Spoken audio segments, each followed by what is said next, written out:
शबाब पर बहार थी, फ़ज़ा भी खुशगवार थी। न जाने क्यों मचल पड़ा, मैं अपने घर से चल पड़ा।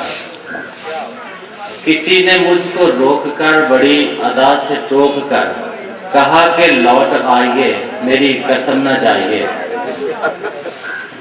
पर मुझे खबर न थी, हालात पर नजर न थी, न जाने क्यों मचल पड़ा, मैं अपने घर से चल पड़ा।